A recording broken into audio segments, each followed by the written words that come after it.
They say blood is thicker than water, but what happens when the person your own child marries decides that your blood doesn't matter anymore?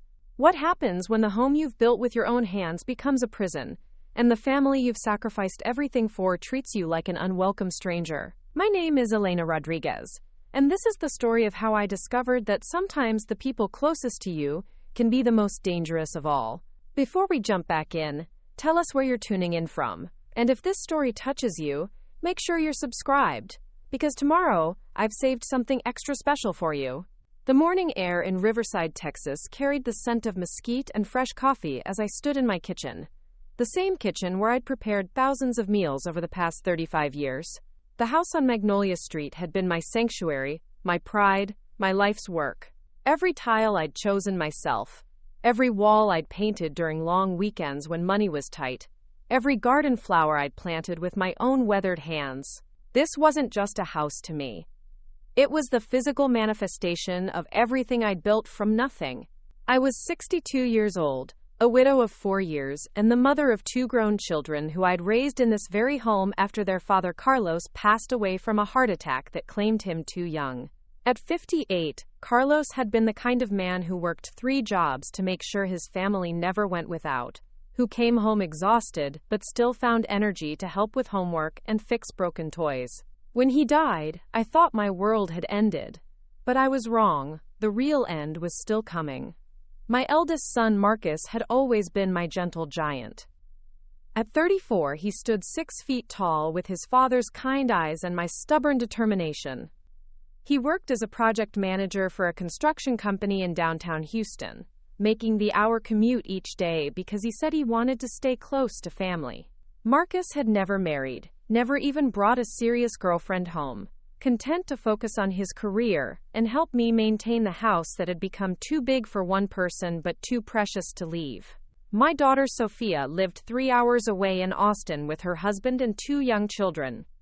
She visited monthly, filling the house with laughter and chaos that reminded me why I'd fallen in love with motherhood in the first place. Sophia had inherited her father's practical nature and my fierce independence. She'd suggested several times that I consider selling the house and moving into something smaller, but I'd always refused. This house held too many memories, too much of Carlos's spirit embedded in its walls. Then, Marcus met Vanessa. He brought her home on a warm September evening, practically glowing with happiness, as he introduced her as his girlfriend. Vanessa Chen was 28, petite and elegant with perfectly styled black hair and a smile that seemed practiced rather than genuine. She worked in marketing for a tech startup in Houston, drove a sleek silver BMW, and spoke with the kind of confident authority that came from growing up with money. During that first dinner, she complimented everything with just the right amount of enthusiasm. The house was charming and full of character. The food was delicious and authentic. The family photos were so heartwarming. But there was something in her eyes as she surveyed the living room, something calculating that made me feel like she was taking inventory rather than getting acquainted. Marcus was smitten. He talked about her constantly, bringing her to every family gathering, including her in conversations about future plans, as if she'd already become a permanent fixture. I tried to be welcoming, to see what he saw in her, but there were small things that bothered me. The way she would check her phone during conversations. How she never offered to help clear the table or wash dishes. The polite but distant way she responded to my questions about her family or background. 6 months later, Marcus announced they were engaged. The proposal had happened during a weekend trip to New Orleans, he explained, his face flushed with excitement as he showed me the photos on his phone. Vanessa's ring was impressive, clearly expensive, and she made sure everyone noticed it. The wedding was planned for the following spring, a relatively small ceremony that would take place in Houston. I should have been happy. My son had found love, was ready to start the next chapter of his life. But something deep in my chest felt heavy whenever I watched them together. Marcus seemed to defer to her in ways that reminded me uncomfortably of how I'd seen other men diminish themselves for women who didn't truly value them. The wedding was beautiful, held at an upscale venue in Houston's Museum District. Vanessa wore a designer gown that probably cost more than most people's cars. and the reception featured an open bar and a 4-course meal. I wore my best navy blue dress and tried to smile as I watched my son promise to love, honor, and cherish a woman who I increasingly suspected saw him more as a means to an end than as a life partner. During the reception, I overheard Vanessa talking to one of her friends near the bar. She was describing the house in Riverside, calling it quaint and historic, mentioning how much property values had risen in the area over the past few years. The way she spoke about it made it sound like an investment opportunity, rather than the family home where her new husband had grown up. For the first year of their marriage, everything seemed normal. Marcus and Vanessa lived in a modern apartment in Houston, close to both of their jobs. They visited regularly, usually on Sundays for dinner, and Vanessa maintained her polite but distant demeanor. She would compliment my cooking, ask appropriate questions about my week, and help clear the table when directly asked. But there was always an undercurrent of impatience, as if she was going through the motions of being a good daughter-in-law, while mentally calculating how long she had to stay. The change began subtly. Marcus started mentioning how expensive their rent was, how they were thinking about buying a house but couldn't find anything they liked in their price range. Vanessa would chime in about how difficult it was for young couples to get started these days, how lucky previous generations had been to buy property when it was affordable. The conversations always seemed to circle back to real estate values and the challenges of homeownership. Then came the suggestion. It started as a casual comment during one of their Sunday visits. Vanessa mentioned how much she loved the character of older homes, how she'd always dreamed of living somewhere with history and personality instead of a sterile modern complex. Marcus picked up the thread, talking about how much he missed having a yard, how cramped apartment living had become. The conversation evolved over several weeks. What if they moved in temporarily, just until they found the right house to buy? The arrangement would help everyone. Marcus and Vanessa could save money and have more space, while I would have company and help with maintaining such a large property. It made sense financially and practically, they argued. Family should help family. I found myself agreeing before I fully understood what I was committing to. The idea of having Marcus back home appealed to the part of me that had felt lonely since Carlos died. And Vanessa, for all my reservations about her, was my son's wife. If this arrangement would help them get established and build their future together, wasn't it my responsibility as Marcus's mother to support them? The move happened quickly. Marcus and Vanessa arrived with a moving truck on a Saturday morning in late October, bringing furniture that looked expensive and out of place in my comfortable but modest home. Vanessa had strong opinions about where everything should go, suggesting we rearrange the living room to accommodate their leather sectional sofa, moving family photos to make space for their modern art pieces. Initially, I tried to accommodate their preferences. This was temporary after all, and if minor changes made them more comfortable, I could live with that. But the changes kept coming. Vanessa didn't like the smell of the air freshener I'd used for years, so she replaced it with something that gave me headaches. She found my kitchen organization system inefficient and reorganized the cabinets without asking. When I couldn't find my favorite coffee mug or the wooden spoons I'd inherited from my mother, she would look mildly surprised and suggest they might have been accidentally packed away during the reorganization. The real shift began about 3 weeks after they moved in. I came downstairs one morning to find Vanessa had prepared breakfast for herself and Marcus. They were sitting at the dining room table, the one Carlos had built with his own hands, sharing coffee and reading news on their phones. When I entered the kitchen to make my own breakfast, Vanessa looked up with a bright smile. "Good morning, Elena. I hope you don't mind, but Marcus and I were thinking about having a quiet breakfast together this morning. You know how it is with newlyweds? We so rarely get time, just the two of us anymore. Maybe you could have your coffee in the kitchen today. I know you like to read the newspaper anyway, and there's better light by the window." The request was phrased so reasonably, with such apparent consideration for my preferences, that I found myself nodding and retreating to the kitchen with my coffee cup. But as I sat at the small kitchen table, where I'd eaten hurried breakfasts before work for decades, something felt fundamentally wrong. This was my dining room, my table, my house. When had I become a guest in my own home? That incident might have been isolated, easy to dismiss as a misunderstanding, or a thoughtless moment. But it became a pattern. Preparing and narrating this story took us a lot of time. So if you are enjoying it, subscribe to our channel. It means a lot to us. Now, Back to the story. Vanessa began claiming the dining room for her and Marcus's meals, suggesting I would be more comfortable eating in the kitchen, where I could watch my morning news program on the small television. When I tried to join them for dinner, she would look uncomfortable, mentioning how she'd hoped to discuss something private with Marcus, or how she'd only prepared enough food for two. The isolation was gradual, but persistent. Vanessa would monopolize Marcus's attention during the evenings, engaging him in long conversations about their plans, their finances, their future. When I tried to participate, she would respond with polite but dismissive comments, acknowledging my input before steering the conversation back to topics that excluded me. She had a talent for making me feel like an interruption in my own home. Marcus seemed oblivious to the dynamic that was developing. When I tried to talk to him about feeling excluded, he would look genuinely confused, insisting that Vanessa was just trying to be respectful of my space and privacy. He saw her suggestions that I eat in the kitchen as thoughtful consideration rather than deliberate marginalization.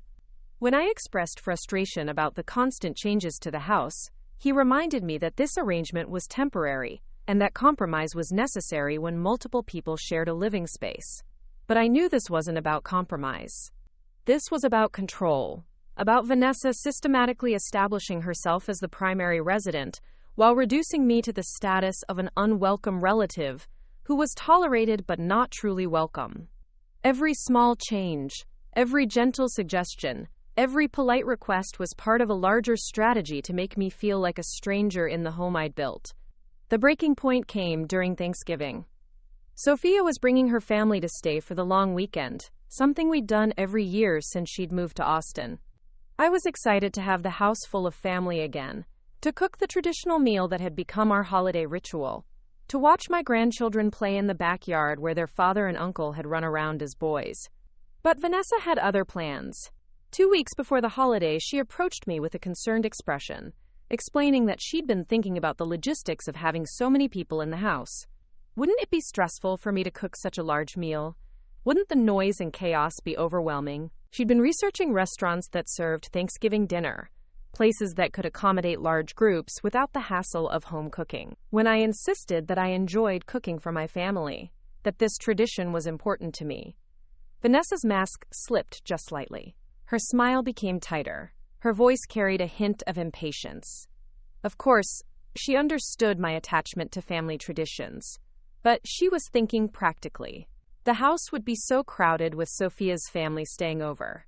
Maybe it would be better if they stayed at a hotel this year, just to make everyone more comfortable. The suggestion that my daughter and grandchildren should stay at a hotel rather than in their family home was so absurd, so fundamentally wrong, that I felt anger rising in my chest for the first time since this whole arrangement had begun. This was Sophia's childhood home. Those were my grandchildren, who had been coming here for holidays their entire lives. If anyone was going to be uncomfortable with a full house, it should be the temporary residents, not the family members who belonged here. But when I tried to explain this to Marcus, he sided with his wife. He spoke about being considerate of everyone's comfort, about how much work it would be for me to host so many people, about how Vanessa was just trying to be helpful. The conversation left me feeling gaslit and confused, wondering if I was being unreasonable for wanting to maintain family traditions in my own home. That night, I lay in bed listening to Vanessa and Marcus talking in low voices in their room down the hall. I couldn't make out the specific words, but I could hear the tone of the conversation. Vanessa was explaining something, her voice patient but firm, while Marcus occasionally responded with what sounded like agreement or understanding. I realized with growing certainty that she was systematically turning my son against me, convincing him that my reasonable expectations were actually unreasonable demands, that my desire to remain the head of my own household was selfish and inflexible. The Thanksgiving crisis was resolved when Sophia called me directly, having spoken to Marcus about the hotel suggestion. Her voice was tight with controlled anger as she asked what the hell was going on, why suddenly she and her family weren't welcome in our family home. I tried to explain the situation without directly criticizing Vanessa, but Sophia wasn't fooled.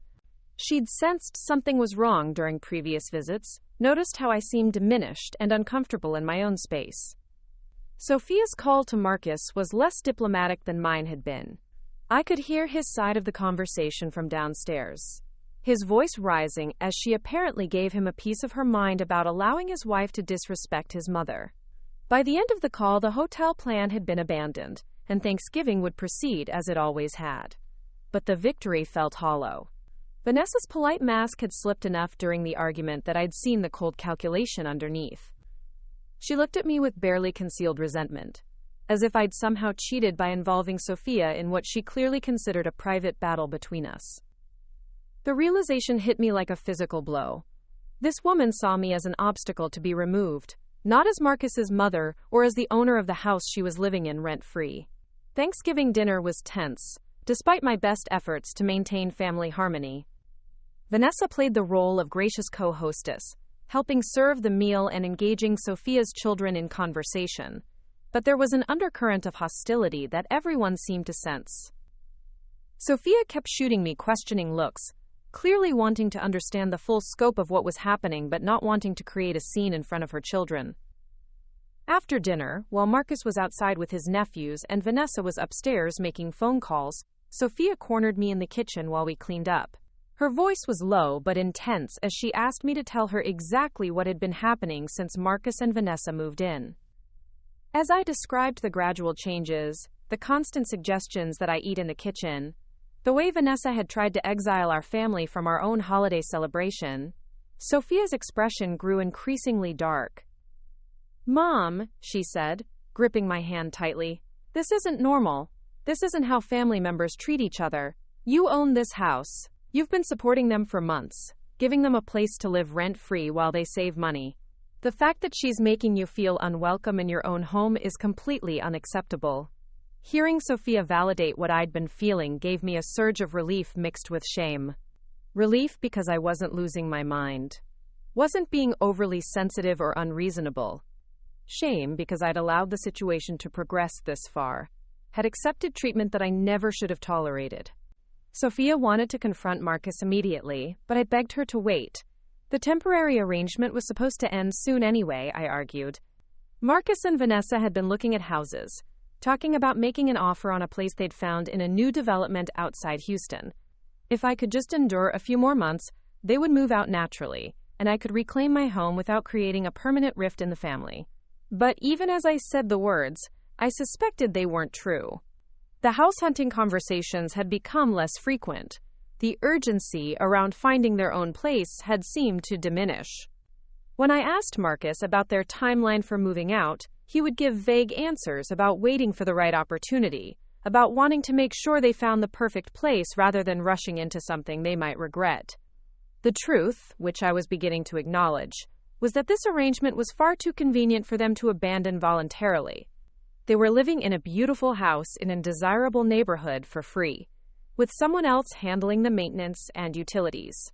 Vanessa had succeeded in establishing herself as the primary resident while reducing me to the status of live-in help. Why would they give that up? After Sophia's family returned to Austin, the house felt even quieter and more oppressive than before. Vanessa's behavior became more brazen, as if Sophia's challenge had convinced her that subtlety was no longer necessary. She began explicitly directing me to eat in the kitchen, claiming that she and Marcus needed privacy for important conversations about their future. When I protested, she would look hurt and confused, asking why I was being so difficult when she was just trying to create appropriate boundaries. The manipulation was sophisticated and relentless. Vanessa would frame every request as being for my own benefit or comfort. Wouldn't I prefer to watch television in my room rather than disturbing their movie night in the living room? Wouldn't it be easier for me to use the small bathroom upstairs instead of sharing the main bathroom with them? Wouldn't I be more comfortable having my morning coffee in the quiet kitchen rather than in the busy dining room? Each suggestion was presented with such apparent consideration that refusing seemed churlish and unreasonable. But the cumulative effect was that I was being systematically pushed out of the common areas of my own home, relegated to my bedroom and the kitchen like a boarder rather than the homeowner. Marcus remained willfully blind to what was happening. When I tried to explain how Vanessa's behavior was affecting me, he would suggest that I was being too sensitive, that newlyweds needed space to build their relationship, that I should be grateful Vanessa was trying so hard to be considerate of everyone's needs. His loyalty to his wife was absolute and unquestioning, which made me feel more isolated than I'd ever felt since Carlos died. The financial aspects of the arrangement became another source of tension. Initially, Marcus and Vanessa had insisted they would contribute to household expenses, but those contributions never materialized in any meaningful way. They would occasionally buy groceries or pay for a dinner out, but the mortgage, utilities, property taxes, and maintenance costs remained entirely my responsibility. When I raised this issue, Vanessa would remind me that they were saving money to buy their own house, that supporting them now was an investment in their future stability as a family. But months passed with no concrete progress toward them finding their own place. The house hunting expeditions became less frequent, and when I asked about their timeline, Marcus would give increasingly vague answers. It became clear that they had settled into a comfortable arrangement that they had no real intention of changing. The realization that I was being systematically taken advantage of in my own home was devastating. This wasn't just about money or space or household rules. This was about respect, about family loyalty, about the fundamental question of whether my own son valued my well-being and dignity. The answer, based on his unwillingness to address Vanessa's treatment of me, seemed to be no. They were the physical manifestation of our life together, and the casual way Vanessa dismissed them as outdated clutter was the final insult I could tolerate. I walked into the dining room where they were spreading out magazine pages and iPad screenshots of modern living room designs. Without waiting for an invitation to join their conversation, I sat down at the head of the table, the position Carlos had always occupied during family meals. "I need to speak with both of you," I said, my voice steady despite the trembling in my hands. "About this living situation and where we go from here." Vanessa looked up with that practiced smile I'd grown to despise, the one that never reached her eyes. "Of course, Elena. We've been meaning to talk to you about some ideas we have for improving the house. The improvements we're suggesting would really increase the property value." "That's not what I want to discuss," I interrupted.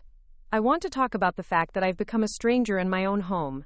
I want to discuss why I'm eating meals in the kitchen, while you two use the dining room my husband built.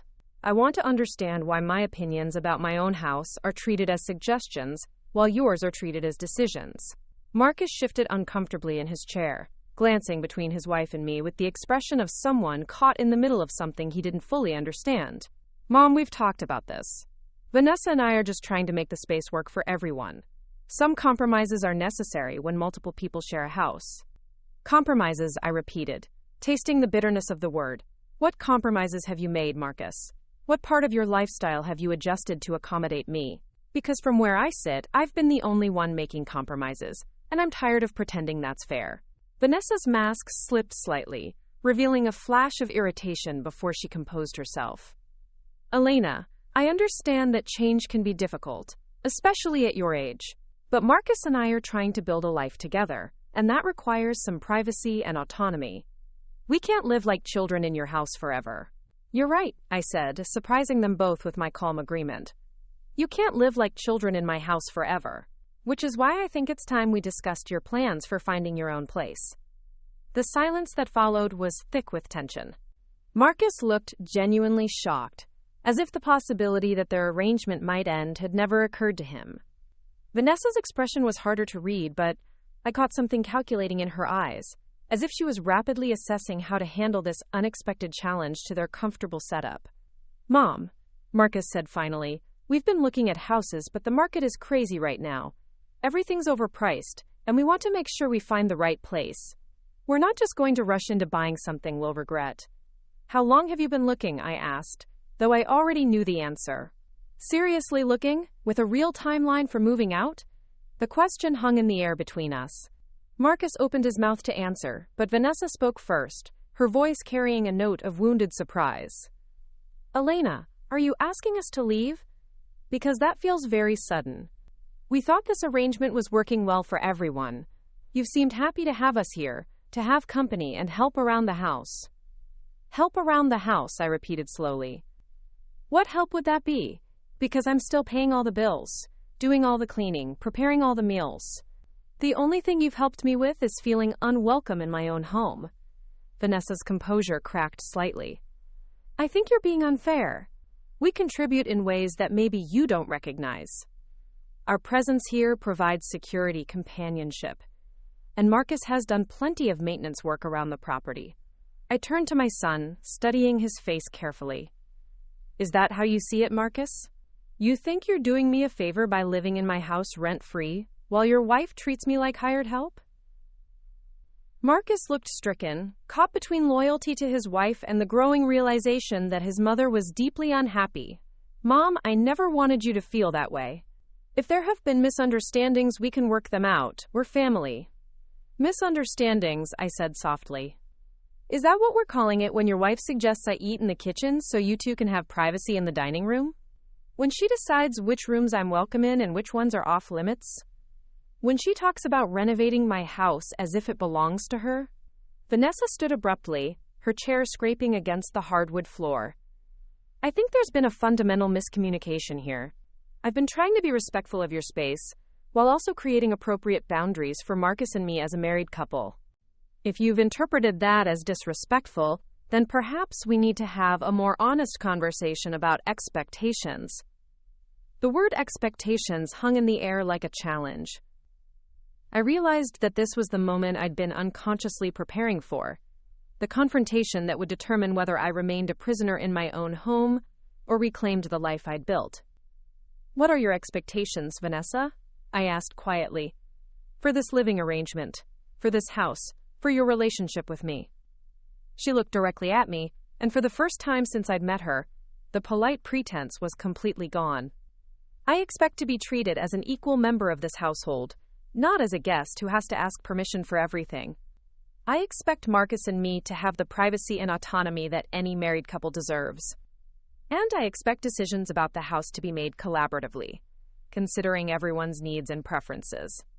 I felt a cold clarity settle over me as I processed her words. She wasn't talking like someone grateful for temporary housing. She was talking like someone who considered herself a permanent resident with equal rights to determine how my house was run. Those are interesting expectations, I said, rising slowly from my chair. Especially since this isn't your house. You don't pay the mortgage, the taxes, the insurance, or the utilities. You didn't spend 35 years building this home, maintaining this property, creating this life. But somehow you expect to have equal say in how it's managed. Elena, Marcus started, but I held up my hand to stop him. No, Marcus, let me finish. I opened my home to you both because I love you and wanted to help you get established as a couple. I never agreed to give up my authority in my own house. I never consented to being treated like a burden or an inconvenience. And I certainly never agreed to let someone else decide where I can eat, which rooms I can use, or how my property should be modified. Vanessa's composure had fully cracked now, revealing something cold and calculating underneath. Well, maybe it's time we all acknowledged some realities here. You're getting older, Elena. This house is too big for one person, too expensive for someone on a fixed income. Maybe what you see as us taking over is actually us taking responsibility for something that's becoming too much for you to handle alone. The words hit me like a physical blow. The implication was clear. I was too old, too incompetent, too financially unstable to manage my own property. In her mind, she and Marcus weren't guests who had overstayed their welcome. They were the responsible adults taking care of an aging woman who couldn't handle her own affairs. Marcus looked horrified. Vanessa, that's not... Mom, she didn't mean... Actually, I think she meant exactly what she said, I interrupted, my voice deadly calm. She thinks I'm too old and incompetent to manage my own home. She thinks she and you are doing me a favor by taking over my property and my life. I walked to the antique secretary desk in the corner of the dining room, the one I'd inherited from my grandmother, and pulled out a folder I'd been avoiding for months. Inside were bank statements, property tax records, insurance documents, and other financial papers that told the story of my actual situation. Since you're so concerned about my financial stability, I said, spreading the documents across the table, let me share some realities with you. This house is paid off. Has been for 6 years. My pension from the school district, combined with Carlos's life insurance and Social Security, provides me with more than enough income to maintain this property indefinitely. I'm not some helpless old woman struggling to make ends meet. I'm a homeowner who foolishly allowed two adults to move in rent-free and then treat her like a burden. Vanessa stared at the financial documents, her expression shifting as she processed what they revealed. I could see her recalculating, realizing that the narrative she'd constructed about my vulnerability and dependence was based on assumptions rather than facts. Marcus picked up one of the bank statements, his eyes widening as he saw the balance. Mom, I had no idea you were so... we thought. You thought I needed your help. I finished for him. You thought I was financially struggling and grateful for your support. But what support have you actually provided? You've been living here for over a year without paying rent, utilities, or contributing meaningfully to household expenses. The only thing you've supported is your own comfortable lifestyle at my expense. The room fell silent, except for the ticking of the grandfather clock Carlos had bought for our 20th wedding anniversary. I gathered the financial documents back into their folder, feeling stronger and more clear-headed than I had in months. I want you both to understand something, I continued. I don't need your help managing my life or my property. What I need is for you to either start treating me with the respect due to someone who has generously opened her home to you, or find somewhere else to live. The choice is yours, but the current situation ends now. Vanessa was the first to speak, her voice tight with barely controlled anger. You're being completely unreasonable. We've been nothing but considerate and helpful. If you're feeling displaced, that's a communication issue, not a fundamental problem with our arrangement. Considerate, I repeated. You mean like when you rearranged my kitchen without asking? Or when you suggested my daughter's family should stay in a hotel rather than their childhood home? Or when you decided I should eat in the kitchen while you used the dining room? Those were all attempts to create functional living arrangements for multiple adults sharing a space, she shot back. If you can't handle reasonable boundaries and compromises, then maybe you're not ready for this kind of living situation. The audacity of her response took my breath away. She was still framing my objections as unreasonable, still positioning herself as the rational adult dealing with a difficult elderly woman. The manipulation was so complete, so systematic, that I wondered how many other people she'd managed to gaslight into questioning their own perceptions. You're right, I said finally. I'm not ready for this kind of living situation. I'm not ready to be a stranger in my own home. I'm not ready to let someone else determine where I can eat or which rooms I can use.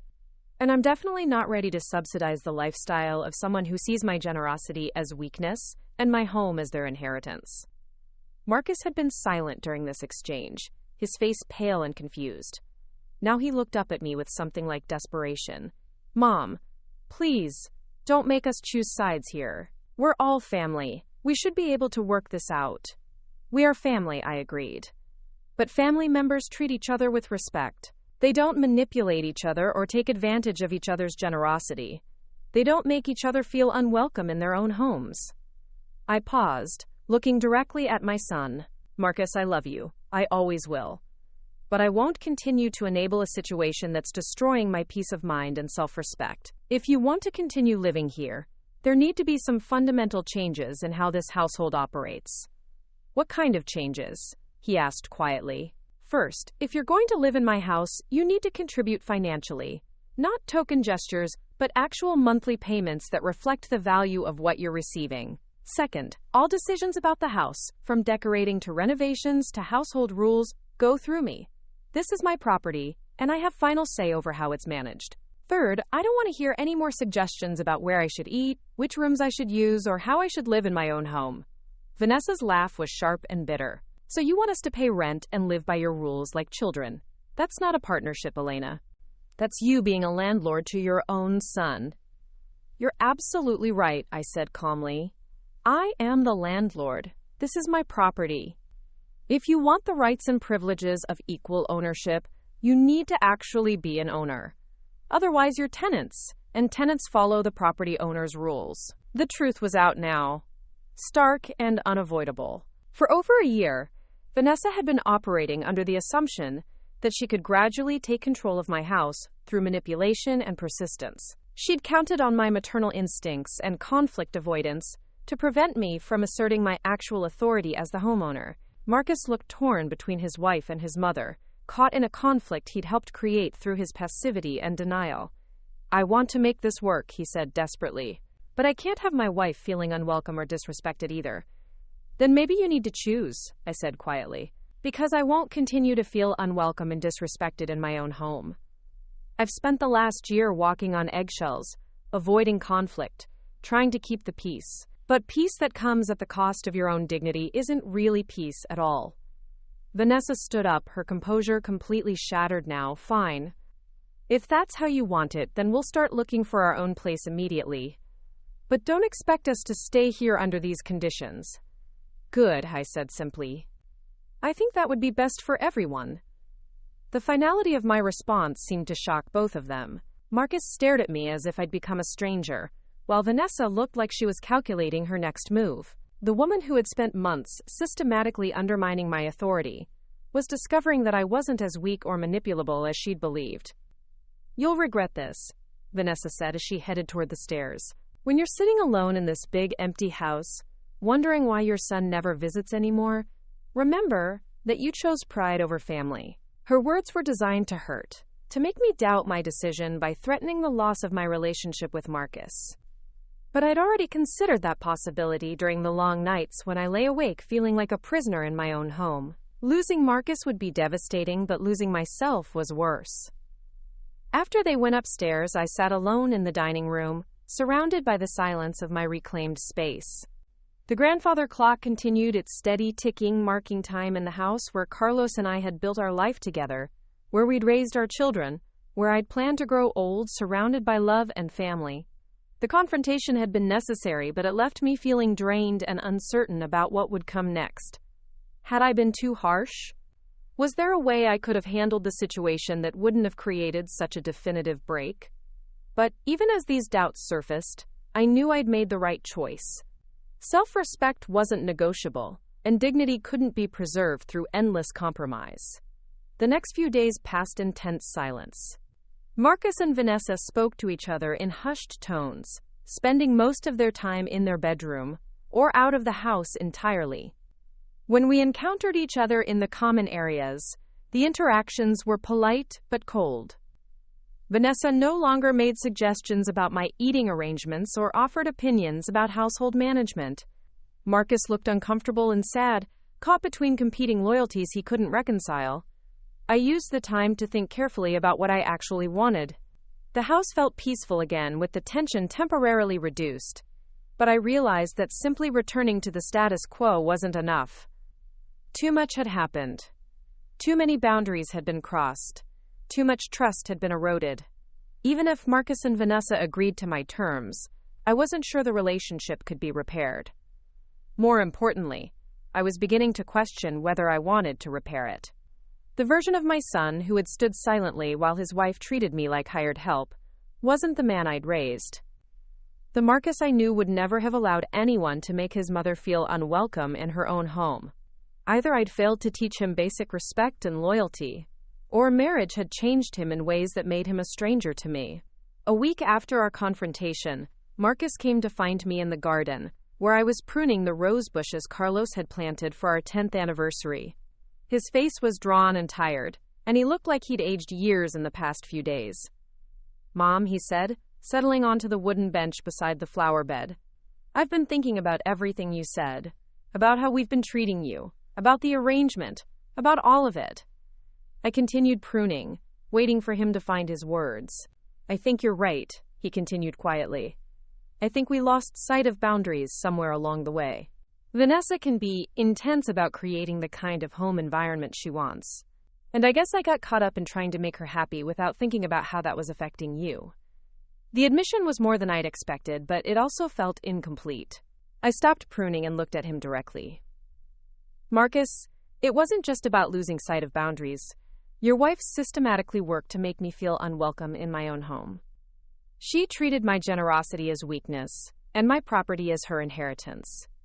That's not intensity, that's manipulation." He flinched at the word manipulation, but he didn't deny it. "I know, I see that now. But she's my wife, Mom. I can't just walk away from her because she made some mistakes. I'm not asking you to walk away from her, I said gently. I'm asking you to stand up to her when she's wrong. I'm asking you to remember that I'm your mother, and I deserve your loyalty and protection, especially in my own home. He nodded slowly, tears gathering in his eyes. I don't know how to fix this. Vanessa feels like you've rejected her, like you don't want her to be part of the family. And I feel like I'm being forced to choose between the two most important women in my life. The pain in his voice broke my heart, but it also strengthened my resolve. You're not being forced to choose between us, Marcus. You're being asked to choose between right and wrong, between allowing someone to mistreat your mother or standing up for what's decent and fair. I paused, watching a butterfly land on one of the rose blooms. Your father would never have allowed anyone to treat me the way Vanessa has. He would have protected me, defended me, made sure I felt valued and respected in my own home. That's what husbands and sons do when they truly love someone. Marcus was crying openly now, his shoulders shaking with the weight of realizations he'd been avoiding. I messed up, Mom. I let things go too far. I should have spoken up sooner, should have seen what was happening. Yes, you should have, I agreed. But the question now is what you're going to do going forward. Are you willing to set boundaries with your wife and insist that she treat me with respect? Are you prepared to support me when I make decisions about my own property? Or are you going to continue prioritizing her comfort over my well-being? He wiped his eyes with the back of his hand, looking young and lost despite his 34 years. We're gonna move out. Vanessa has already started looking at apartments. She says she can't live somewhere where she feels unwanted and criticized. The announcement should have brought relief, but instead, I felt a deep sadness. This wasn't the resolution I'd hoped for when I'd opened my home to them. I'd wanted to help my son build his life, not drive him away from mine. Is that what you want? I asked. To move out? I don't know what I want anymore, he admitted. I want you to be happy and comfortable in your home. But I also want my wife to feel accepted and valued by my family. I don't know how to make both of those things happen. Maybe they can't both happen, I said softly. Maybe Vanessa and I are fundamentally incompatible, and trying to force a relationship that doesn't exist naturally is hurting everyone involved. The truth of that statement settled between us like dust. We sat in silence for several minutes, listening to the sounds of suburban afternoon life around us. Children playing in distant yards, lawnmowers humming, birds calling from the oak trees that lined the street. I love you, Marcus, I said finally. That will never change, no matter where you live or what happens between me and Vanessa. But I won't sacrifice my self-respect or my peace of mind to maintain a relationship with someone who doesn't value either. He nodded, understanding passing between us even though the situation remained unresolved. 2 weeks later, they moved out of my house and into a modern apartment complex on the other side of Houston. The transition was swift and efficient, with minimal drama or extended goodbyes. As I watched the moving truck pull away from the curb, I felt a complex mixture of emotions. Relief that my home was mine again, sadness that my relationship with my son had been damaged, anger that it had taken so long for me to stand up for myself. And underneath it all, a quiet pride that I'd finally found the courage to reclaim my life. The house felt enormous and silent after they left, but it also felt peaceful in a way it hadn't for over a year. I could eat my meals in the dining room again, watch television in the living room, move through my own space without worrying about whether I was intruding on someone else's privacy. But the victory felt incomplete. I'd won the battle for my home, but I'd lost something precious in the process. The easy relationship I'd once had with Marcus was strained, possibly permanently. Family gatherings would be awkward now, if they happened at all. The simple joy of having my children close had been replaced by the complex reality of adult relationships and divided loyalties. Still, as I sat in Carlos's chair that evening, reading a book in the living room where I belonged, I knew I'd made the right choice. Some battles are worth fighting, even when the cost is high. Some principles are worth defending, even when doing so means standing alone. My home was mine again. My dignity was intact. And I was finally free from the exhausting work of trying to please someone who saw my kindness as weakness and my love as leverage. That freedom, however lonely, was worth more than the false peace I'd maintained through months of silent compromise. 6 months passed before I heard from Marcus again. The silence had been painful but necessary, giving us both time to process what had happened and what it meant for our relationship going forward. When he finally called, his voice was different somehow, more mature, carrying a weight that hadn't been there before. "Mom," he said without preamble, "I owe you an apology. A real one, not the half-hearted attempts I made before. I've been doing a lot of thinking, and I need you to know that I understand now how badly I failed you." I was sitting in the garden when his call came, watching the evening light filter through the leaves of the oak tree Carlos and I had planted when Marcus was 5 years old. The tree had grown tall and strong over the decades, its roots deep and its branches reaching wide. Looking at it reminded me that some things endure despite storms and setbacks. "I'm listening," I said simply, not ready to make it easy for him, but willing to hear what he had to say. "Vanessa and I have been in counseling," he continued. "Individual sessions and couples therapy. My therapist helped me see patterns I'd been blind to, ways I'd been enabling behavior that hurt you. I was so focused on keeping peace in my marriage that I forgot my responsibility to protect the person who raised me and loved me unconditionally." The admission surprised me. I'd assumed that once they moved out, Marcus would double down on defending Vanessa and blaming me for being inflexible. The fact that he was seeking professional help and taking responsibility for his role in the situation suggested a level of growth I hadn't expected. "What did you discover in therapy?" I asked, genuinely curious about his process of understanding. "That I have a pattern of avoiding conflict by letting stronger personalities make decisions for me." The therapist called it conflict avoidance, but it's really cowardice dressed up as peacekeeping. "I let Vanessa control our living situation because confronting her felt harder than disappointing you. I chose the path of least resistance, even when it meant betraying someone who deserved my loyalty." His words carried a rawness that convinced me of their sincerity. This wasn't the carefully crafted apology of someone trying to manipulate their way back into my good graces. This was the painful honesty of someone who had looked at themselves clearly and didn't like what they'd seen. "And what about Vanessa?" I asked. "Has she come to any realizations about her behavior?" Marcus was quiet for a long moment before answering. "That's more complicated. She sees things differently than you do.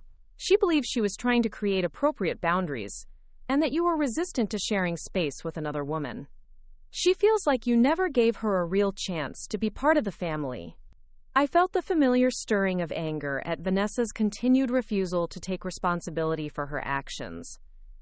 But I pushed it down. This conversation was about Marcus and me, not about relitigating past grievances with his wife. "Do you believe that?" I asked. "Do you think I was unfair to her?" Another long pause.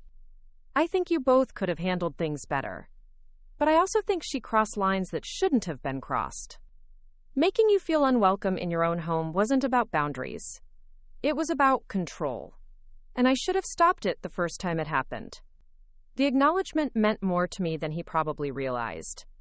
For months, I'd wondered if I was being oversensitive, if my reactions were disproportionate to the actual offenses. Having Marcus validate my perceptions helped heal something that had been damaged by the gaslighting and manipulation. "I miss you," he said quietly. "I miss our Sunday dinners and our conversations about Dad's projects around the house. I miss feeling like part of a family instead of like someone caught between competing loyalties." "I miss you too," I admitted. "More than you know. But I won't go back to the way things were before. I won't pretend that what happened didn't happen, and I won't tolerate being treated as a second-class citizen in my own home or family." "I understand," he said. "And I'm not asking you to. I'm asking if we can find a way forward that respects your boundaries while still maintaining our relationship. Maybe we could start with dinner somewhere neutral, just the two of us.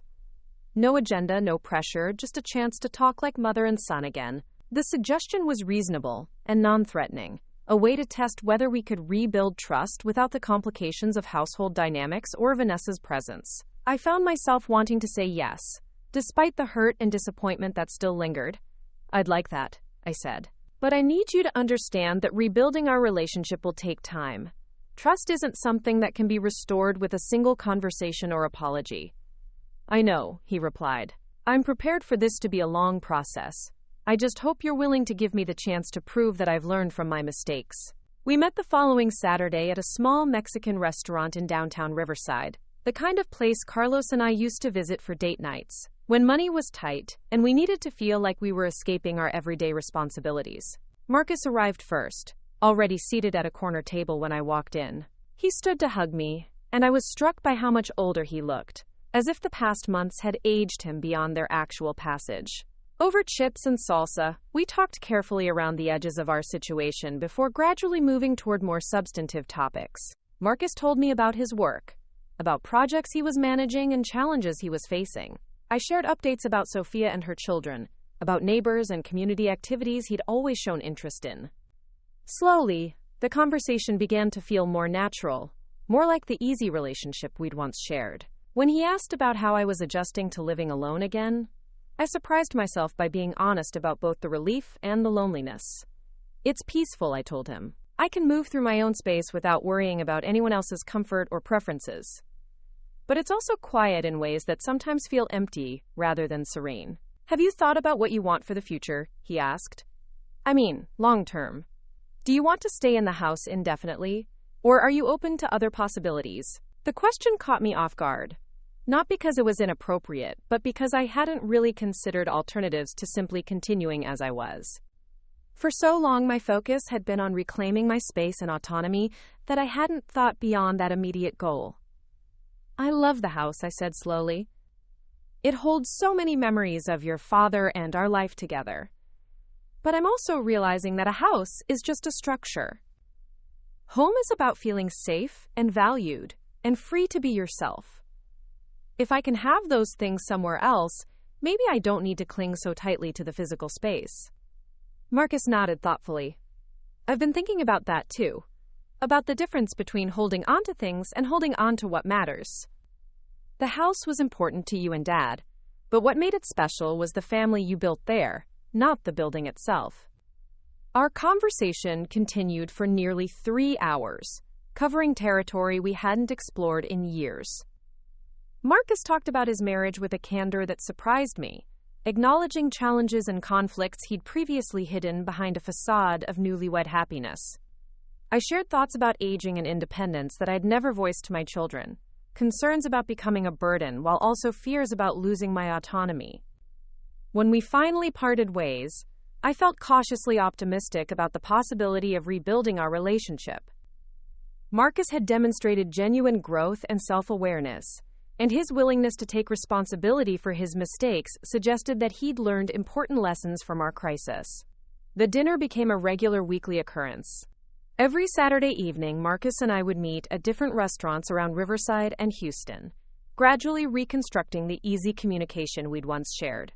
We talked about everything except Vanessa, creating a space where our relationship could heal without the complications of his marriage. After 2 months of these dinners, Marcus mentioned that he and Vanessa had separated. The announcement was delivered matter-of-factly, without drama or requests for sympathy, but I could see the pain underneath his calm exterior. The counseling helped us understand some fundamental incompatibilities, he explained. We want different things from life, from marriage, from family relationships. The situation with you wasn't the cause of our problems, but it revealed patterns that were already there.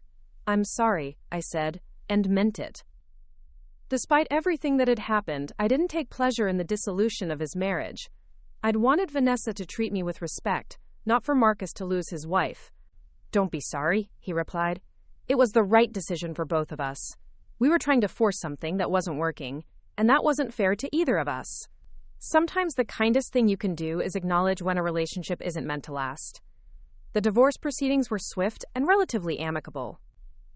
Vanessa had never wanted to live in Riverside anyway, preferring the urban amenities of Houston, so there was no dispute over proximity to family. Marcus kept their apartment and most of their shared possessions, while Vanessa relocated to a downtown loft that better suited her lifestyle and career ambitions. With the marriage officially ended, Marcus and I were able to address the underlying issues that had damaged our relationship. He moved back to Riverside, but not to my house. Instead, he rented a small cottage 3 blocks away, close enough for regular contact but far enough to maintain appropriate boundaries. The new arrangement worked well for both of us. Marcus could visit whenever he wanted without either of us feeling like our personal space was being invaded. I could offer dinner invitations without worrying about household politics or territorial disputes. We were rebuilding our relationship as adults, rather than falling back into the patterns of parent and dependent child.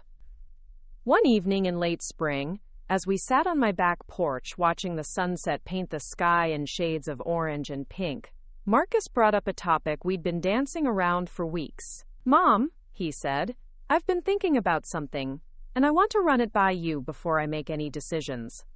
I waited, sipping my iced tea and enjoying the cool breeze that carried the scent of jasmine from the neighbor's garden. "I've been offered a promotion at work. It's a significant step up, more responsibility, and better pay. But it would mean relocating to Dallas. The company has a major project there that they want me to oversee, and it would position me for even better opportunities down the line." The announcement filled me with conflicting emotions. Pride in his professional success, excitement about his career advancement, and an immediate sense of loss at the prospect of him moving away just as we'd rebuilt our relationship. "That sounds like an incredible opportunity," I said, meaning it despite my personal reservations. "Your father always said you had the potential to accomplish great things in your field." "I want to take it," Marcus admitted, "but I'm hesitant to leave you here alone. Not because I think you can't take care of yourself, but because I don't want you to think I'm abandoning you again." His concern was touching, but it also showed how much he'd grown in understanding the difference between supporting someone and controlling them. He was offering consideration without condescension, respect without paternalism. "Marcus," I said, turning to face him directly, "I would never want to hold you back from pursuing your dreams. Your father and I raised you to be independent and successful, not to be my caretaker. If this opportunity is right for you, then you should take it." "But what about you?" he asked. "Will you be okay here by yourself?" The question prompted me to consider possibilities I'd been avoiding since Carlos died. I'd been so focused on maintaining the status quo, on preserving the life we'd built together, that I hadn't seriously considered whether that life still served my needs and desires. "Maybe it's time for me to make some changes too," I said slowly. "I've been thinking about what you said months ago, about the difference between holding on to things and holding on to what matters. This house has been my anchor for decades, but maybe I'm ready to explore other ways of living." Over the following weeks, Marcus and I discussed various options for my future. I could stay in Riverside and continue living as I had been, with regular visits from Sophia and her family and new friendships to replace the social connections I'd lost when Carlos died. I could downsize to a smaller house or condominium in the same area, reducing maintenance responsibilities while staying in familiar surroundings. Or I could make a more dramatic change, relocating to be closer to one of my children, or exploring entirely new communities and lifestyles. The conversation process was enlightening in unexpected ways. I discovered that my attachment to the house was more about habit and fear of change than about genuine preference for my current lifestyle. The prospect of starting fresh somewhere new felt daunting, but also exciting in ways I hadn't anticipated. When Sophia learned about Marcus's job offer and our discussions about my future, she made a suggestion that surprised us both. "Mom," she said during one of our weekly phone calls, "what would you think about moving to Austin? Not to live with us, but to be closer to family while still maintaining your independence." The idea had never occurred to me, but as she described the possibilities, it began to seem increasingly appealing. Austin had a vibrant community of active retirees, cultural opportunities I'd been missing in small-town Texas, and the chance to be near my grandchildren without being responsible for their daily care. "I could help you find a place that suits your needs and budget," Sophia continued. "Maybe a townhouse or condo in one of the neighborhoods near us. Close enough for regular visits, but far enough to give everyone privacy and space." The prospect of being near my grandchildren as they grew up, of being involved in their daily lives in ways that distance had prevented, was enormously appealing. I'd missed so much already by living 3 hours away. Soccer games and school plays, homework help and bedtime stories. The casual intimacy that comes from proximity rather than planned visits. Marcus was enthusiastic about both his Dallas opportunity and my potential move to Austin. "It feels like we're all moving forward instead of trying to recreate the past," he said. Dad would have wanted us to embrace new possibilities rather than staying stuck in old patterns. The decision to sell the house wasn't easy, but it felt right in ways I hadn't expected. As I walked through the rooms where Carlos and I had built our life together, I realized that the memories didn't depend on the physical space to remain meaningful. I could carry the love and joy and partnership we'd shared anywhere I went. The sale process moved quickly. The house was in excellent condition, and the neighborhood had become increasingly desirable as young families discovered the charm of small-town living within commuting distance of Houston. The offers came in above asking price, allowing me to purchase a beautiful townhouse in Austin, with money left over for travel and new experiences. Marcus helped with the packing and moving, a process that was both physically demanding and emotionally cathartic. We sorted through decades of accumulated possessions, deciding what to keep, what to donate, and what to pass on to Sophia and her children. Some items, like Carlos's tools and my grandmother's china, were too precious to part with. Others, like furniture that no longer suited my lifestyle, or books I'd already read multiple times, were easy to release. The most difficult part was dismantling Carlos's workshop in the garage, the space where he'd spent countless hours crafting furniture and fixing broken household items. Marcus helped me organize his tools and equipment, keeping the pieces that held particular significance while donating the rest to a local vocational school where they could help train the next generation of skilled craftsmen. As we worked, Marcus shared memories of time spent with his father in that workshop, learning to use different tools and understanding the satisfaction that comes from creating something useful with your own hands. Those stories reminded me that Carlos's legacy lived in the skills and values he'd passed to his children, not in the physical objects he'd left behind. My last night in the house was spent alone, walking from room to room and saying goodbye to the spaces that had contained so much of my life. I stood in the kitchen where I'd prepared thousands of meals, in the living room where we'd celebrated birthdays and holidays, in the bedroom where Carlos had died peacefully in his sleep 4 years earlier. But instead of overwhelming sadness, I felt a deep sense of gratitude. This house had sheltered and nurtured my family through decades of growth and change. It had provided stability during difficult times and space for joy during celebrations. Now it was time for another family to create their own memories within these walls. The move to Austin proved to be one of the best decisions I'd ever made. My new townhouse was modern and manageable, with enough space for visits from Marcus and comfortable guest rooms for Sophia's family. The community was welcoming and active, full of people who were embracing retirement as an opportunity for growth rather than decline. Within months, I joined a book club, started taking art classes at the local community college, and begun volunteering with a literacy program that paired retirees with elementary school students who needed extra reading support. The work was fulfilling in ways I hadn't experienced since leaving my teaching career decades earlier. Marcus thrived in Dallas, quickly establishing himself as a valuable leader in his company's expansion efforts. We talked regularly and visited often, our relationship stronger than it had been in years. The geographic distance seemed to enhance, rather than diminish our connection. Perhaps because it eliminated any possibility of falling back into unhealthy patterns of dependence or obligation. 6 months after my move, I received an unexpected phone call from someone I never thought I'd hear from again. Vanessa's voice was hesitant and formal as she asked if she could speak with me about something important.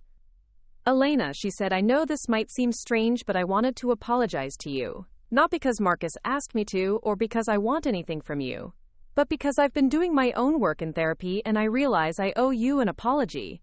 The call surprised me, both because I'd assumed I'd never hear from her again, and because the tone was completely different from any interaction we'd ever had.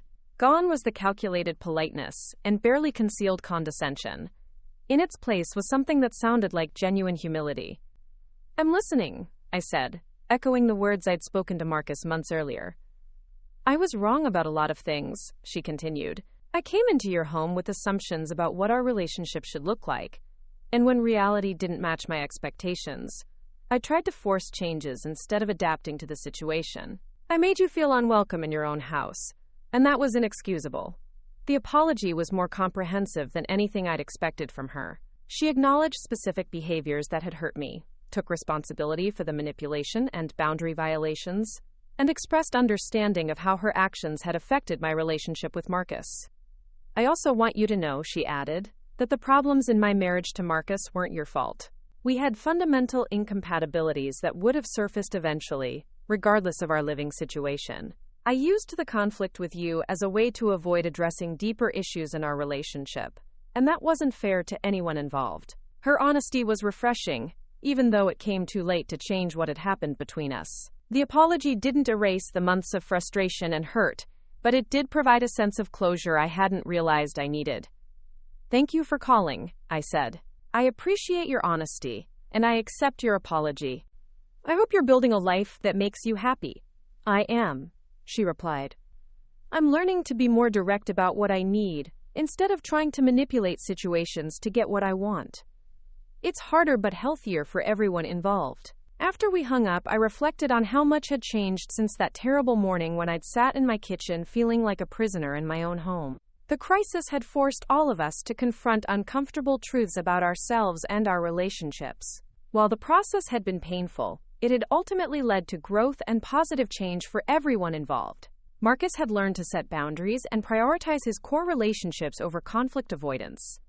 Vanessa had gained insight into her patterns of manipulation and control. And I had rediscovered my own strength and worth, learning that sometimes protecting your dignity requires making difficult choices that others might not understand. My new life in Austin continued to unfold in wonderful ways. I developed close friendships with neighbors and fellow volunteers, created a beautiful garden behind my townhouse, and discovered interests I'd never had time to pursue while managing a large household and property. The relationship with my grandchildren deepened as proximity allowed for spontaneous visits and regular involvement in their activities. I attended soccer games and school concerts, helped with homework and science projects, and provided the kind of consistent presence that had been impossible when I lived 3 hours away. Sophia and I grew closer as well, our adult relationship strengthening now that I was no longer defined primarily by my role as the family matriarch, maintaining the ancestral home. We could interact as friends and equals rather than as mother and dutiful daughter, exploring shared interests and supporting each other through life's challenges. Marcus visited frequently, often staying the weekend and exploring Austin's cultural offerings with me.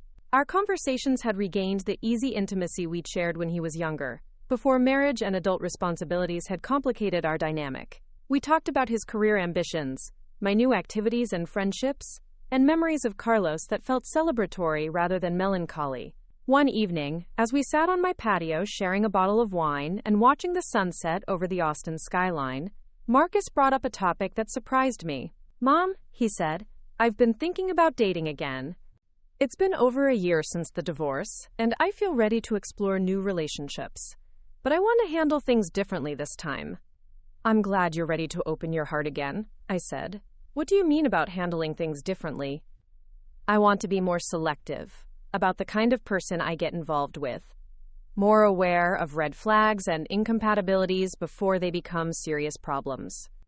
And I want to make sure that anyone I bring into my life understands and respects my relationship with my family."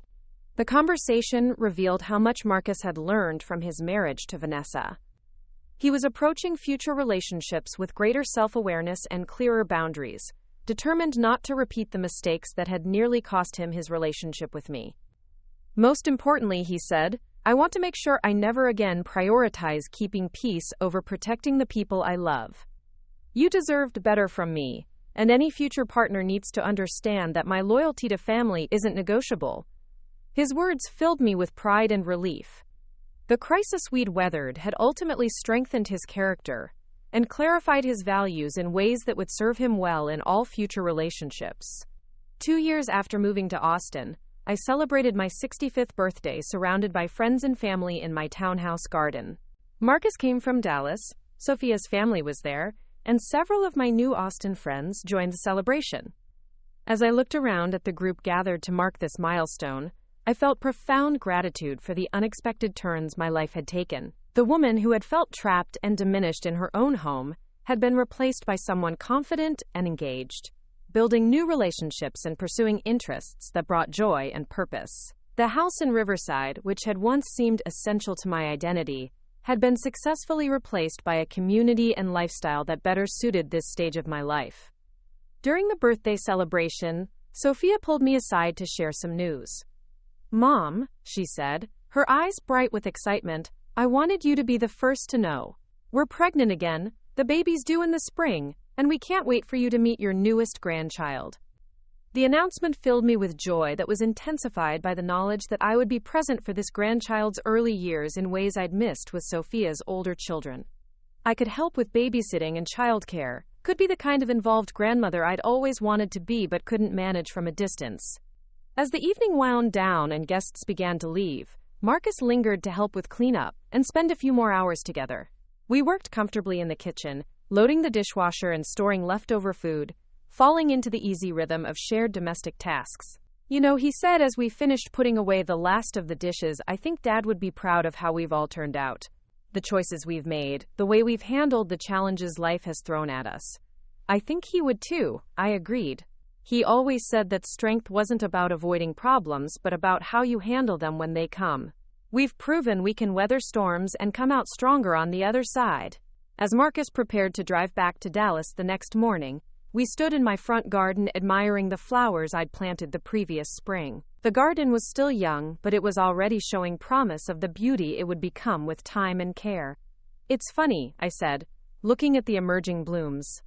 "A few years ago I thought my life was essentially over. I thought I'd lived all the important parts and was just marking time until the end. But it turns out there were whole chapters still waiting to be written." Marcus hugged me tightly before getting into his car.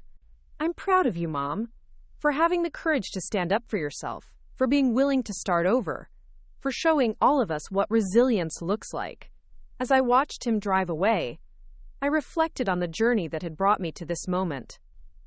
The crisis with Vanessa had been painful and disorienting, but it had ultimately catalyzed changes that transformed my life in positive ways. I had learned that self-respect wasn't selfish, that protecting your dignity was essential for maintaining meaningful relationships, and that it's never too late to choose courage over comfort. The house in Riverside where I'd been made to feel like a servant now belonged to a young family who would create their own memories within its walls. The woman who had been diminished and marginalized in her own home had found her voice and her strength, building a new life that honored both her past and her potential. Standing in my garden that morning, surrounded by flowers I'd planted with my own hands in soil that nourished growth and possibility, I felt deeply grateful for the unexpected paths life had revealed. Sometimes the most difficult experiences lead to the most meaningful transformations. Sometimes losing what you thought you wanted helps you discover what you actually need. My name is Elena Rodriguez, and this is the story of how I learned that home isn't a place you defend. It's a life you create. And it's never too late to start building something beautiful. 5 years had passed since I first moved to Austin, and my life had settled into a rhythm that brought me more satisfaction than I'd ever imagined possible. The townhouse that had initially felt foreign and temporary now truly felt like home, filled with furniture I'd chosen myself and memories I was still creating. My morning routine had become sacred to me. Coffee on the back patio while watching the sunrise, tending to my garden before the Texas heat became unbearable, then settling in to read or work on the various projects that kept my mind sharp and my days purposeful. The literacy program where I volunteered had become one of my greatest sources of joy. 3 mornings a week, I worked with children who struggled with reading, watching their faces light up as words began to make sense and stories came alive for them. There was something magical about witnessing that moment when a child realized they could unlock the mysteries hidden in books, when reading transformed from a chore into an adventure. One particular student, a 7-year-old named Miguel, whose family had recently immigrated from Guatemala, reminded me of Marcus at that age. He had the same serious expression when concentrating, the same stubborn determination to master difficult concepts, and the same shy smile when he finally succeeded. Working with Miguel and children like him reminded me why I'd become a teacher in the first place, rekindling a passion that had been dormant for too long. My relationship with Sophia's family had deepened in ways that surprised us all. Living nearby allowed me to be present for the small moments that make up a childhood, helping with homework at the kitchen table, attending school plays where my grandchildren performed with earnest concentration, teaching them to cook the recipes that had been passed down through our family for generations. When Sophia's youngest, little Carmen, learned to ride a bike, I was there to run alongside her, offering encouragement and catching her when she wobbled. The new baby Sophia had told me about at my birthday celebration turned out to be twins, Elena Rosa and Carlos Miguel, named after their grandmother and grandfather. Being present for their birth and early months was a gift I hadn't experienced with Sophia's older children. I could hold them when they were fussy, rock them to sleep during afternoon visits, and watch as their personalities began to emerge in tiny gestures and expressions. Sophia often joked that having me nearby was better than any childcare service, but the truth was that caring for my grandchildren energized me in ways I hadn't expected. Their laughter filled my townhouse during weekend visits, their questions challenged me to see the world through fresh eyes, and their unconditional love reminded me daily of what truly mattered in life. Marcus had indeed begun dating again, approaching new relationships with the wisdom and caution that his experience with Vanessa had taught him. He'd been seeing a woman named Rebecca for almost 8 months, a pediatric nurse from Dallas, who seemed to appreciate his family connections rather than resent them. When he brought her to Austin to meet me, I was struck by how different she was from Vanessa. Rebecca was warm without being calculating, confident without being controlling. She asked genuine questions about my life and interests, listened to stories about Carlos and our family history, and seemed to understand that loving Marcus meant accepting his deep bonds with his mother and sister. During dinner, she helped clear the table without being asked, and complimented my cooking with sincerity that felt authentic rather than performative. Most tellingly, when I served dessert in the dining room, she didn't suggest that I might be more comfortable eating elsewhere. She didn't try to create artificial intimacy by excluding me from conversations or claiming special privileges as Marcus's romantic partner. She treated me as the hostess in my own home, with the respect and courtesy that should have been automatic but that Vanessa had taught me not to take for granted. After they left, Marcus called to ask what I thought of Rebecca. His voice carried a nervousness that reminded me he was still healing from the damage his first marriage had inflicted on his confidence and judgment. "I like her very much," I told him honestly.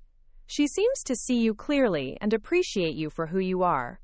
And she understands that family relationships are something to nurture, not compete with." "That means everything to me," he replied. "I was so worried about your opinion because I know now how important it is that the person I'm with respects and values you. I can't build a healthy relationship on a foundation that requires me to choose between my partner and my family." His words demonstrated how much he'd grown since his divorce.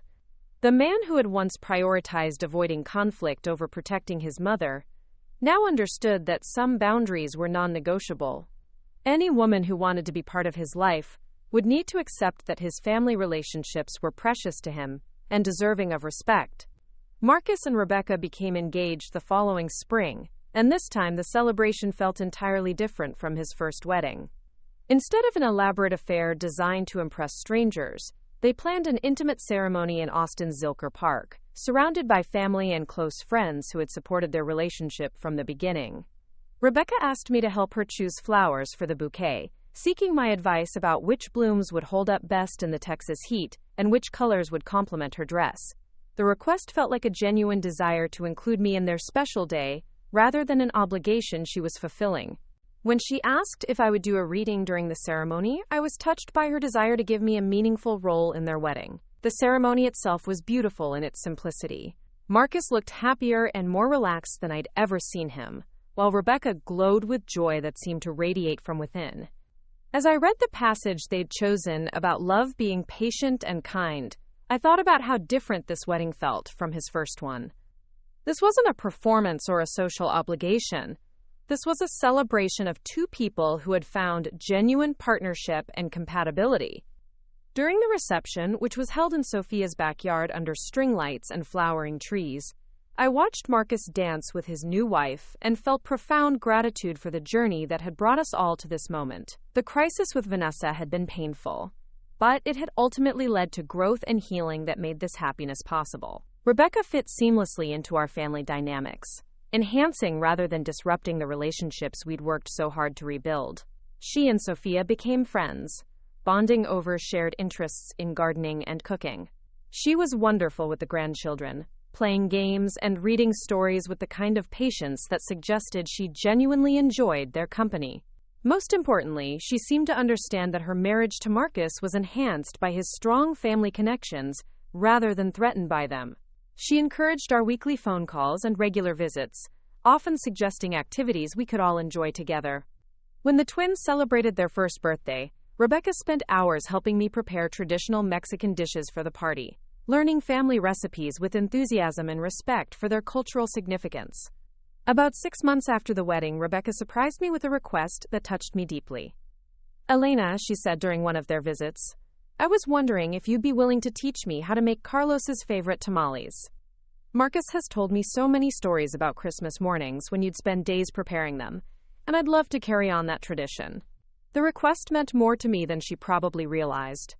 Food had always been one of the primary ways I expressed love for my family, and having Rebecca want to learn our traditional recipes felt like genuine acceptance rather than mere politeness. As we worked, Rebecca asked questions about Carlos, about our marriage, about the traditions that had shaped our family's identity.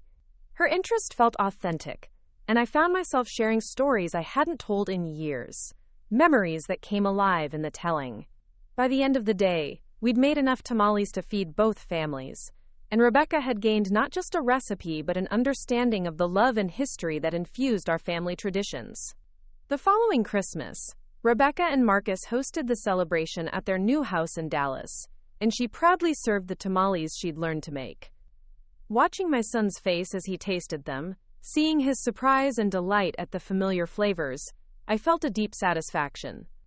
This was how family traditions should be passed down, with love, respect, and genuine desire to honor what came before, while creating new memories for the future. My social life in Austin had expanded beyond my family relationships in ways that continued to surprise me. The book club I'd joined had evolved into a close circle of friends who met regularly not just to discuss literature, but to share meals, attend cultural events, and support each other through life's challenges. We were all women in our 60s and 70s who had discovered that retirement could be a time of growth and exploration rather than decline and isolation.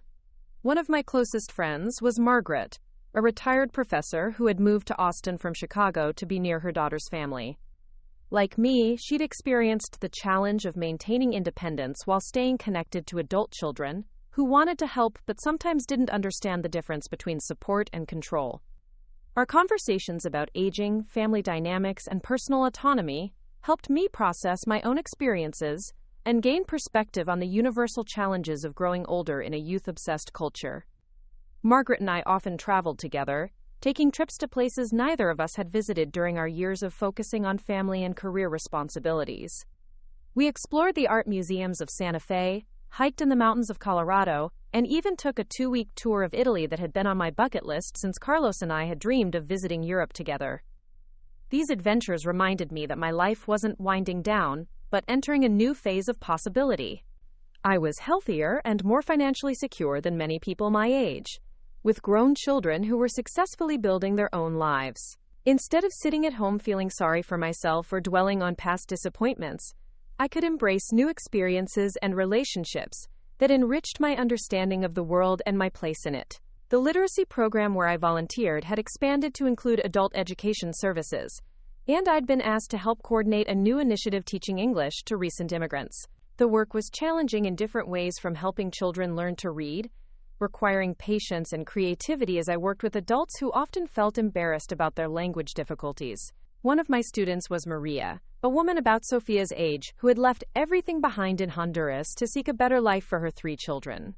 She worked 2 jobs to support her family while attending English classes in the evenings, her determination both inspiring and heartbreaking.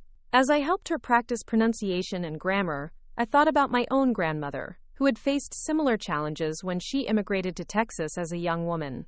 Working with Maria and other immigrant students deepened my appreciation for the courage it takes to start over in a new country, to leave behind everything familiar in pursuit of better opportunities. Their struggles put my own challenges in perspective, reminding me that rebuilding a life after disappointment or loss is a privilege available to those with resources and support systems. Through my volunteer work, I'd also become involved in advocacy efforts supporting immigrant families and educational funding.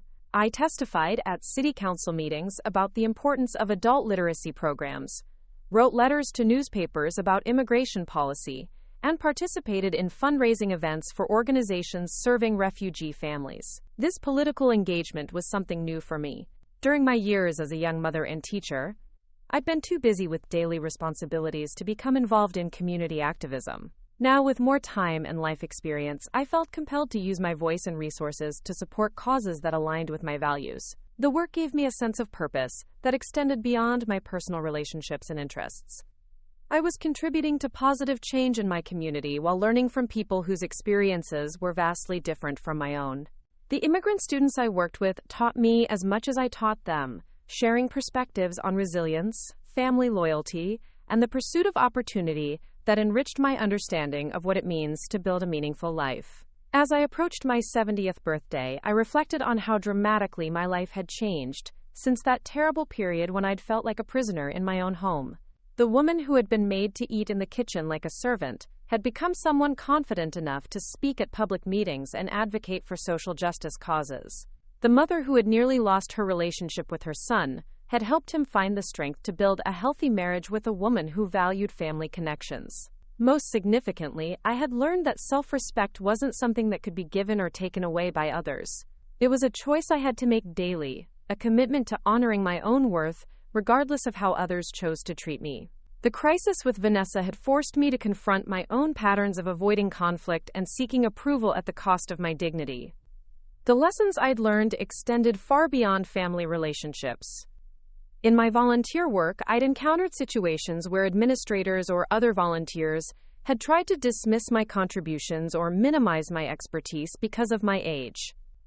Instead of accepting such treatment quietly, I'd learned to speak up firmly but respectfully, asserting my value while maintaining professional relationships. When a new volunteer coordinator had suggested that I might be more comfortable working with elementary-aged children rather than teenagers, because older volunteers sometimes had trouble relating to young people, I'd challenged the assumption directly. I explained my teaching background and experience working with diverse age groups, then requested assignment to the teen literacy program where my skills were most needed. The conversation had been uncomfortable, but it had resulted in an assignment that proved highly successful. My work with teenage students, many of whom were struggling with basic literacy skills while feeling embarrassed about their difficulties, had become one of my most rewarding volunteer experiences. The teens responded well to my matter-of-fact approach and my refusal to treat their challenges as insurmountable obstacles. These experiences had taught me that ageism, like other forms of discrimination, often went unchallenged because people were uncomfortable confronting bias directly. By learning to advocate for myself and others, I discovered that respectful assertiveness was usually more effective than silent resentment or passive compliance. My relationship with Sophia had also evolved in unexpected ways as we both navigated the challenges of her expanding family and my aging process. With 5 children ranging from teenagers to toddlers, Sophia's household was often chaotic, and my presence as a nearby grandmother had become invaluable for maintaining family stability. When Sophia's husband traveled for work, I often stayed overnight to help with bedtime routines and morning preparations. When the twins were sick with flu, I provided extra hands for caring for cranky babies while managing the needs of older siblings. When the teenage grandchildren needed help with school projects or transportation to activities, I was available to fill the gaps that working parents couldn't always manage. But the relationship wasn't one-sided.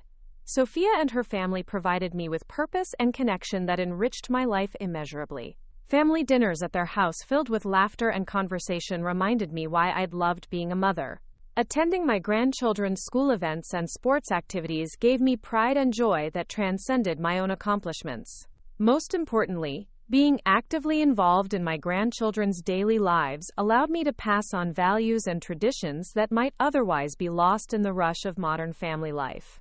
I taught them to cook traditional Mexican dishes, shared stories about their grandfather and their family history, and helped them understand the importance of education and hard work. When my oldest grandson, Diego, was struggling with algebra, I spent weeks working with him after school, helping him understand concepts that weren't clicking in his classroom environment. His improved grades and renewed confidence in math reminded me of the satisfaction I'd found in teaching, the joy of helping someone overcome obstacles and discover their own capabilities. As Diego prepared for college applications, He asked me to read his essays and provide feedback on his personal statement. Working with him on articulating his goals and values reminded me of conversations I'd had with Marcus and Sophia at the same age. Discussions about dreams and possibilities that seemed both distant and immediate. The continuity of family relationships across generations had become one of my greatest sources of meaning. I was simultaneously the daughter who remembered her own mother's wisdom, the mother who had raised successful children, and the grandmother who was helping shape the next generation.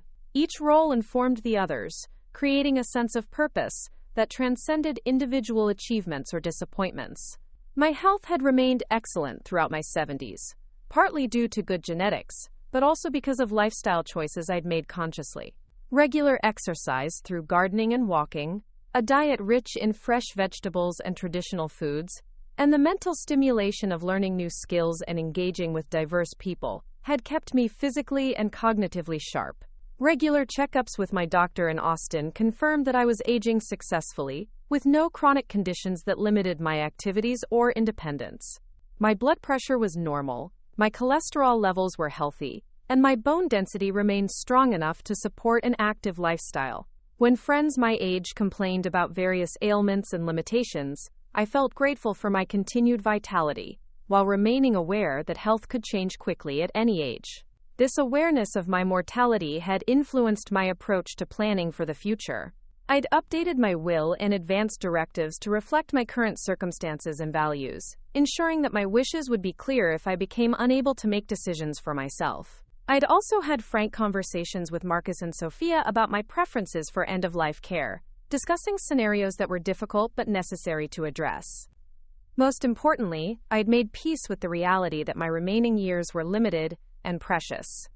Instead of focusing on what I could no longer do or worrying excessively about potential health problems, I'd chosen to embrace each day as an opportunity for connection, growth, and contribution. This perspective had influenced my approach to relationships as well. I no longer had patience for people who consistently brought drama or negativity into my life. I'd learned to set boundaries with acquaintances who were chronically critical or demanding, choosing instead to invest my emotional energy in relationships that were mutually supportive and enriching. When a neighbor had repeatedly criticized my gardening choices and made disparaging comments about my volunteer work, I'd addressed the issue directly, rather than enduring the negativity for the sake of keeping peace.